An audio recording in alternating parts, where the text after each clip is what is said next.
2,000 கோடி ரூபாய் மதிப்பிலான போதைப் பொருள் கடத்தப்பட்ட வழக்கில் முக்கிய குற்றவாளியான ஜாபர் சாதிக் கைது செய்யப்பட்டிருப்பதாக தகவல் வெளியாகியுள்ளது. திமுக முன்னாள் நிர்வாகியான ஜாபர் சாதிக் 2,000 கோடி ரூபாய் மதிப்பிலான போதைப் பொருள் கடத்தப்பட்ட வழக்கில் முக்கிய குற்றவாளியாக சொல்லப்பட்டிருந்தார். இந்த நிலையில் அவர் கைது செய்யப்பட்டிருப்பதாக தகவல் வெளியாகியுள்ளது. இது குறித்தான கூடுதல் விவரங்களை செய்தியாளர் முரளி வழங்க கேட்கலாம். முரளி, விவரங்களை விரிவாக பதிவு செய்யலாம். வணக்கம் ஸ்ரீதர். 2,000 கோடி ரூபாய் அளவு போதைப் பொருள் கடத்தப்பட்ட விவகாரத்தில் முக்கிய குற்றவாளியாக இருக்கக்கூடிய ஜாபர் சாதிக்கை NCB அதிகாரிகள் கைது செய்திருக்கிறார்கள். கடந்த பிப்ரவரி மாதம் 15ஆம் தேதி டெல்லியில் மத்திய போதைப் பொருள் தடுப்பு பிரிவு அதிகாரிகள் 50 கிலோ அளவிற்கு போதைப் பொருள் தயாரிக்கக்கூடிய மூலப்பொருட்களை பறிமுதல் செய்திருக்கிறார்கள். இந்த விவகாரத்தில் தமிழ்நாட்டை சேர்ந்த 3 நபர்கள் கைது செய்யப்பட்டிருக்கிறார்கள். அதில் 2 நபர் சென்னையை சேர்ந்தவர்கள். அந்த 3 நபர்களும் மேற்கொள்ளப்பட்ட விசாரணையில் இதற்கெல்லாம் மூளையாக செயல்பட்டது திமுகவை சேர்ந்த ஜாபர் சாதிக் என்பது தெரிய வந்தது. தொடர்ச்சியாக ஜாபர் சாதிக்கை தேடும் பணியில் மத்திய போதைப் பொருள் தடுப்பு பிரிவு அதிகாரிகள் தொடர்ச்சியாக விசாரணை மேற்கொண்டு வந்தார்கள். இந்த நிலையில் டெல்லியில் இருந்து மத்திய போதைப் பொருள் தடுப்பு பிரிவு அதிகாரிகள் சென்னையில் இருக்கக்கூடிய ஜாபர் சாதிக்கின் வீட்டிற்கு நேரடியாக வந்து அவருடைய வீட்டிற்கு சம்மனம் ஒட்டிவிட்டு சென்றிருந்தார்கள். மேலும் அந்த 3 நபர்கள் கைது செய்யப்பட்டதை அடுத்து ஜாபர் சாதிக், அதே போன்று அவருடைய சகோதரர்கள் மைதீன், சலீம் ஆகிய 3 பேரும் தலைமறைவாகி இருந்தார்கள். இந்த நிலையில் ஜாபர் சாதிக் வெளிநாட்டுக்கு தப்பி செல்லாமல் இருப்பதற்காக அவருக்கு லுக் அவுட் நோட்டீஸும் வழங்கப்பட்டிருந்தது. தொடர்ச்சியாக அவரை தேடும் பணியில் மத்திய போதைப் பொருள் தடுப்பு பிரிவு அதிகாரிகள் தொடர் விசாரணை நடத்தி வந்திருந்தார்கள். இந்த நிலையில் இந்த அதாவது 2,000 கோடி ரூபாய் அளவுக்கு இவர் போதைப் பொருட்களை வெளிநாட்டிற்கு, அதாவது நியூசிலாந்து, ஆஸ்திரேலியா உள்ளிட்ட நாடுகளுக்கு இவர் பல முறை உணவுப் பொருட்கள் மூலமாக போதைப் பொருட்களை கடத்தி இருப்பதை மத்திய போதைப் பொருள் தடுப்பு பிரிவு அதிகாரிகள் உறுதிப்படுத்தியிருக்கிறார்கள். இந்த நிலையில் டெல்லியில் இருக்கக்கூடிய மத்திய போதைப் பொருள் தடுப்பு பிரிவு அதிகாரிகள் முக்கிய குற்றவாளியாக இருக்கக்கூடிய ஜாபர் சாதிக்கை கைது செய்திருக்கிறார்கள்.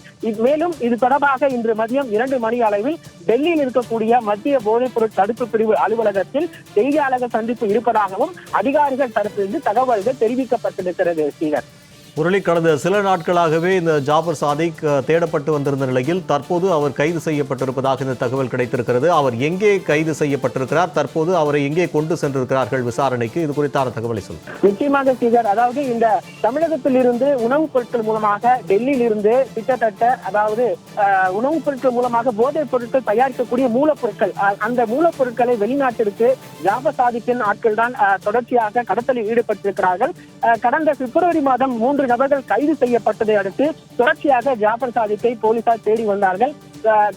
குறிப்பாக டெல்லியில் இருக்கக்கூடிய மத்திய போதைப் பொருள் தடுப்பு பிரிவு அதிகாரிகள் தமிழகத்தில் இருக்கக்கூடிய போலீசின் உதவியை நாடாமல் அவர்களாகவே தேடி வந்த சூழ்நிலையில் தமிழகம் முழுவதும், அதாவது சில ஆட்கள் கர்நாடகத்தில் இருப்பதாகவும் அதே போன்று மும்பையில் இருப்பதாகவும் அவருடைய செல்போன் டவர் மூலமாக தேடி வந்த சூழ்நிலையில் தற்பொழுது அவர் கைது செய்யப்பட்டிருக்கிறார். இது தொடர்பாக இன்று மதியம் டெல்லியில் இருக்கக்கூடிய மத்திய போதைப் பொருள் தடுப்பு பிரிவு அலுவலகத்தில் செய்தியாளர் சந்திப்பில் விரிவாக தகவல் தெரிவிப்பதாக அதிகாரிகள் தெரிவித்திருக்கிறார்கள்.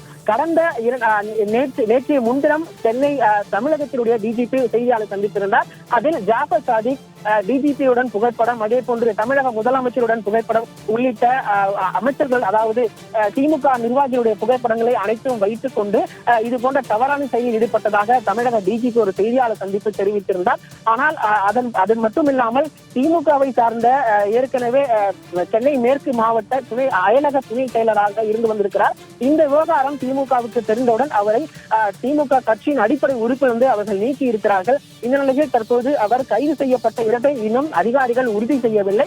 இன்று மதியம் செய்தியாளர் சந்திப்பில் அவர்கள் எந்த இடத்தில் கைது செய்யப்பட்டிருக்கிறார்கள், அதே போன்று ஜாபர் சாதிக்கு மூலமாக எவ்வளவு கோடி ரூபாய் இதுவரை மூலப்பொருட்கள், அதாவது போதைப் பொருட்கள் கடத்தப்பட்டிருக்கிறது, இதுவரை கடந்த 3 ஆண்டுகளில் மட்டுமே அவர் 2,000 கோடி ரூபாய்க்கு மேல் மூலப்பொருட்கள், அதாவது போதைப் பொருள் தயாரிக்கக்கூடிய மூலப்பொருட்களை கடத்தப்பட்டது உறுதி செய்யப்பட்டிருக்கிறது. குறிப்பாக நியூசிலாந்து, ஆஸ்திரேலியா ஆகிய 2 நாடுகளுக்கு இந்த மூலப்பொருட்களை கடத்தி இருப்பது தெரிய வந்திருக்கிறது. ஏற்கனவே அந்த கைது செய்யப்பட்ட 3 நபர்களுடன் மேற்கொள்ளப்பட்ட விசாரணையில் இதற்கெல்லாம் மூல காரணமாக இருக்கக்கூடியது ஜாபர் சாதிக் என்பது தெரிய வந்திருக்கிறது. இந்த நிலையில் தொடர் விசாரணைகள் நடத்தப்பட்டு பல்வேறு விதமான வாக்குமூலமும் அவரிடம் பெறப்பட்டிருக்கிறது. இது தொடர்பாக விரிவான செய்தியாளர் சந்திப்பு இன்று மதியம் டெல்லியில் இருக்கக்கூடிய மத்திய போதைப் பொருள் தடுப்பு பிரிவு அலுவலகத்தில் தகவல்கள் முழுமையாக கொடுக்க இருப்பதாக அதிகாரிகள் தரப்பிலிருந்து தகவல்கள் தெரிவிக்கப்பட்டிருக்கிறது.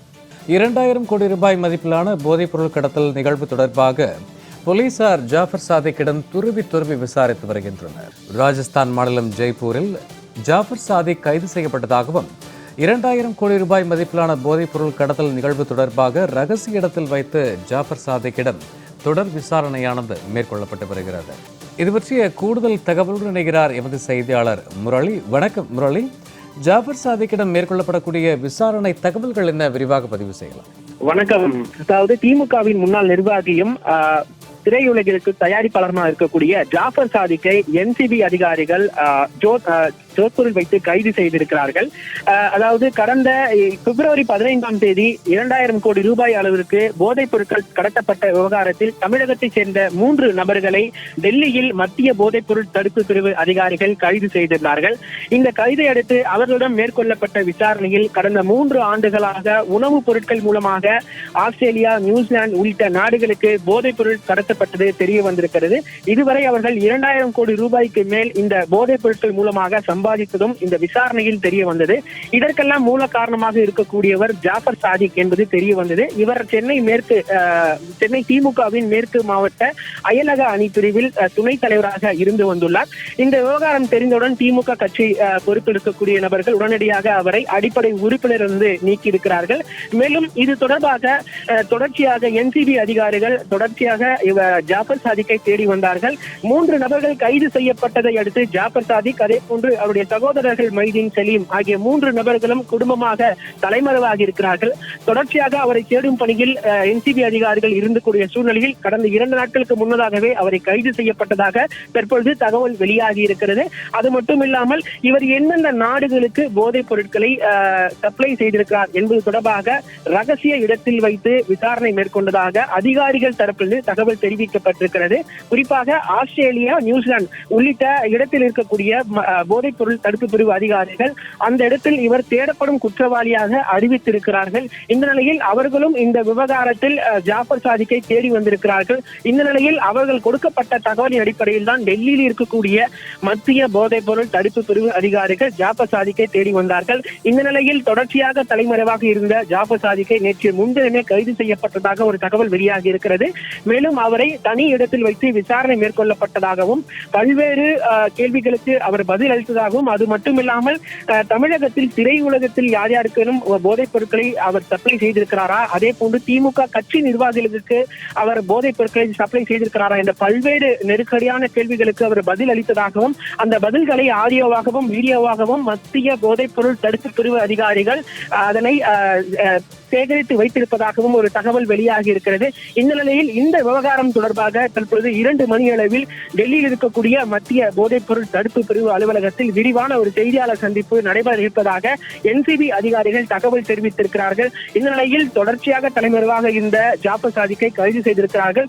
மேலும் தமிழகத்தில் யாரேனும் அவர்களிடம் தொடர்பில் இருக்கிறார்களா, அதே போன்று குறிப்பாக தமிழ் திரையுலகில் யார் யாருக்கெல்லாம் இவர் போதைப் பொருட்களை சப்ளை செய்திருக்கிறார் என்ற பல்வேறு விதமான நெருக்கடியான கேள்விகளும் அதே போன்று பல்வேறு விதமான பதில்கள் அவர் அளித்ததாகவும் என்சிபி அதிகாரிகள் தகவல் தெரிவித்திருக்கிறார்கள். சூர்யா. முரளி, ஒருபுறம் சினிமா தயாரிப்பாளர் என்ற முறையில் திரைப்பிரபலங்களோடு பல நெருக்கமான தயாரிப்பு பணிகள், மறுபுறம் திமுகவில் முக்கிய நிர்வாகி அந்தஸ்தில் இருந்ததுனால இந்த குற்ற வழக்கில் திமுகவை சேர்ந்தவர்களுக்கும் தொடர்பு இருக்குமோ என்ற கோணத்தில் மேற்கொள்ளப்படக்கூடிய விசாரணை பற்றிய தரவுகள் ஏதாவது? நிச்சயமாக. அதாவது இந்த வழக்கை பொறுத்தவரை தமிழகத்தில் இருந்தாலும் கூட ஜாஃபர் சாதிக்கை பொறுத்தவரை தேடப்படும் குற்றவாளியாக ஆஸ்திரேலியா போதைப் பொருள் தடுப்பு பிரிவு அதிகாரிகளும் அதே போன்று நியூசிலாந்து மத்திய போதைப் பொருள் தடுப்பு பிரிவு அதிகாரிகளும் ஜாஃபர் சாதிக்கை தேடப்படும் குற்றவாளியாக அறிவித்திருக்கிறார்கள். இந்த விவகாரம் டெல்லியில் தெரிந்தவுடன் 3 நபர்கள் கைது செய்யப்பட்டதை அடுத்து இதற்கெல்லாம் மூளையாக செயல்பட்டது ஜாஃபர் சாதிக் என்பது தெரிய வந்திருக்கிறது. அதாவது ஜாஃபர் சாதிக் முதலாக இந்த தயாரிப்பு நிறுவனத்தில் அவர் இணைகிறார். தயாரிப்பாளராக சேர்ந்தது அடுத்தபடியாக சிற்றரசு மூலமாக திமுகவை சேர்ந்த சிற்றரசு மூலமாக தான் திமுகவில் உள்ளே இணைகிறார். அதாவது மேற்கு மாவட்ட அயலக அணி துணை அமைப்பாளராக ஒரு பொறுப்பில் அவர் இணைகிறார். இந்த பொறுப்பில் இணைந்த பிறகு அந்த போதைப் பொருட்களில் விற்பனை செய்யக்கூடிய பணத்தை அதிகமாக அவர் திமுகவிற்கு செலவு செய்ததாகவும் கட்சிகளுக்கு அதிகப்படியான செலவுகள் அவர் செய்ததாகவும் ஒரு தகவல் வெளியாகி இருக்கிறது. அதன் அடிப்படையில் மத்திய போதைப் பொருள் தடுப்பு பிரிவு அதிகாரிகள் தொடர்ச்சியாக திமுகவில் யார் யாருக்கெல்லாம் இந்த போதைப் பொருள் தொடர்பான விவகாரத்தில் இவர்களுக்கு பணம் கொடுக்கப்பட்டிருக்கிறது, அதே போன்று இந்த போதைப் பொருட்கள் யார் யார் மூலமாக வெளிநாடுகளுக்கு சென்றிருக்கிறது என்ற பல்வேறு கோணங்களில் விசாரணைகள் நடத்தப்பட்டு வருகிறது. இந்த நிலையில் சினிமா தயாரிப்பாளர்கள் இருக்கக்கூடிய சூழ்நிலையில் தமிழ் திரையுலகில் யார் யாருக்கெல்லாம் இவர் போதைப் பொருட்களை விநியோகம் செய்திருக்கிறார், அதே போன்று எவ்வளவு கோடி ரூபாய்க்கு தமிழகத்தில் இவர் விற்பனை மேற்கொண்டிருக்கிறார், அது மட்டுமில்லாமல் வெளிநாட்டில் மட்டுமே கிட்டத்தட்ட 2000 கோடி ரூபாய்க்கு மேல் இவர் விற்பனை செய்ததை மத்திய போதைப் பொருள் தடுப்பு பிரிவு அதிகாரிகள் உறுதி செய்திருக்கிறார்கள். கடந்த 3 ஆண்டுகளில் மட்டுமே பல கோடி ரூபாய் இவர் சம்பாதித்திருக்கிறார். அது மட்டுமில்லாமல் தமிழ் திரையுலகும் சரி, அதே போன்று திமுக கட்சி நிர்வாகிகளுக்கும் யார் யாருக்கெல்லாம் இதில் தொடர்பு இருக்கிறது என்ற பல்வேறு கோணங்களில் விசாரணைகள் நடத்தப்பட்டு வருவதாகவும் இந்த செய்தியாளர் சந்திப்பிற்கு அடுத்தபடியாக திமுக சார்ந்த நிர்வாகிகளுக்கு யார் யாருக்கெல்லாம் தொடர்பு இருக்கிறதோ அவர்களுக்கு சம்மன் வழங்கப்பட்டு நேரில் அவர்கள் விசாரணைக்கு உட்படுத்தப்படுவோர் எனவும் மத்திய போதைப் பொருள் தடுப்பு பிரிவு அதிகாரிகள் தகவல் தெரிவித்திருக்கிறார்கள். சூர்யா, முரளி, ஒருபுறம் நியூசிலாந்து மற்றும் ஆஸ்திரேலியாவில் தேடப்படும் குற்றவாளி, தற்போது ஜாஃபர் சாதிக் கைது திமுகவின் மிகப்பெரிய பொறுப்பு எந்த அளவுக்கு மிகப்பெரிய தாக்கத்தை ஏற்படுத்தும்? குறிப்பாக இந்த விசாரணையுடைய கோணம் எவ்வாறு இருக்கும்? நிச்சயமாக நேற்றைய முன்தினம் பார்த்தோம் என்றால் தமிழக டிஜிபி ஒரு செய்தியாளர் சந்திப்பில் தெரிவிக்கிறார். அதாவது ஜாஃபர் சாதிக் 10 சிசிடிவி கேமராக்கள் கொடுத்ததாகவும் அதன் அடிப்படையில் அவரிடம் நினைவு பரிசாக அந்த புகைப்படம் எடுத்ததாக தெரிவித்திருந்தார். டிஜிபியை பொறுத்தவரை இது போன்ற ஒரு நினைவு படம் நாங்கள் இந்த சிசிடிவி கேமராக்கள் பொருத்தப்பட்டதன் காரணத்தால் கொடுத்ததாகவும் உடனடியாக அந்த சிசிடிவி அப்புறப்படுத்திவிட்டு அரசு சார்பான சிசிடிவிகளை பொறுத்ததாகவும் ஒரு செய்தியாளர் சந்திப்பில் தெரிவித்திருந்தார். அதனை அடுத்து தமிழக முதலமைச்சர் மு.க. ஸ்டாலினுடன் இருக்கக்கூடிய புகைப்படம், உதயநிதி ஸ்டாலினுடன் இருக்கக்கூடிய புகைப்படம், திமுகவுடைய முக்கிய நிர்வாகிகள் இருக்கக்கூடிய புகைப்படம் அந்த இடத்தில் இருக்கின்றது. அது மட்டுமில்லாமல் அவர் நெருக்கமான திமுகவில் ஒரு உறுப்பினராகவே இருந்து வருகிறார். இவர் போதைப் பொருள் கடத்தவிருப்பது நிச்சயம் திமுகவிற்கு தெரிந்தால் இந்த விஷயம் நடந்திருக்கிறது என்பது உறுதியாகி இருக்கிறது. மேலும் இந்த விவகாரத்தை பொறுத்தவரை மத்திய போதைப் பொருள் தடுப்பு பிரிவு அதிகாரிகள் அடுத்தடுத்த விசாரணைகளை மேற்கொண்டு வருகிறார்கள். முழு ஆதாரம் எடுத்துவிட்ட பிறகு அவர்களுக்கு சம்மன் வழங்கப்படும்.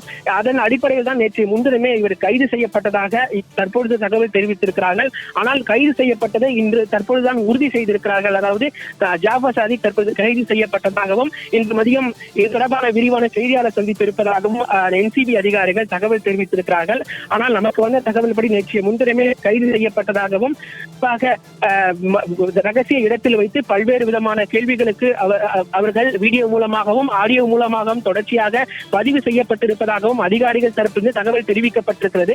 இதனை அடுத்து யார் யாருக்கெல்லாம் சம்மன் அனுப்பப் போகிறார்கள், அதே போன்று மத்திய போதைப் பொருள் தடுப்பு பிரிவு அதிகாரிகள் திமுக சார்ந்த நபர்களுக்கும் சரி, அதே போன்று திரையுலகில் யாரேனும் இந்த விவகாரத்தில் இருந்தால் அவர்களுக்கும் நிச்சயம் சம்மன் வழங்கப்படும் எனவும் அதிகாரிகள் தரப்பிலிருந்து தகவல் தெரிவிக்கப்பட்டிருக்கிறது. சம்மன் வழங்கப்பட்ட பிறகு நேரடியாக அவர்கள் டெல்லியில் இருக்கக்கூடிய மத்திய போதைப் பொருள் தடுப்பு பிரிவு அலுவலகத்தில் நேரில் ஆஜராக வேண்டும். அதனை அடுத்துதான் முழுவதுமாக ஏற்கனவே ஜாஃபர் சாதிக்கிடம் இருக்கக்கூடிய முழு தகவல்களை எடுத்திருக்கிறார்கள். யார் யாருக்கெல்லாம் இவர் போதைப் பொருட்களை விற்பனை செய்ததும், அதே போன்று வெளிநாடுகளுக்கு எந்தெந்த வெளிநாட்டில் எவ்வளவு கோடி ரூபாய்க்கு விற்பனை செய்திருக்கிறார் என்ற முழு தகவல்களை போதைப் பொருள் தடுப்பு பிரிவு அதிகாரிகள் எடுத்திருக்கிறார்கள். இதற்கு அடுத்தபடியாக தான் யார் யாருக்கெல்லாம் சம்மன் வழங்குவார்கள், சம்மன் அடுத்தபடியாக தான் அடுத்த கட்ட நகர்வுகளுக்கு செல்லும் இந்த வழக்கு என்பது அதிகாரிகள் தரப்பிலிருந்து தகவல்கள் தெரிவிக்கப்பட்டிருக்கிறது. சூர்யா, ஜாஃபர் சாதிக் கைது விவகாரம் குறித்த முழு தகவல்களுக்கும் நன்றி முரளி.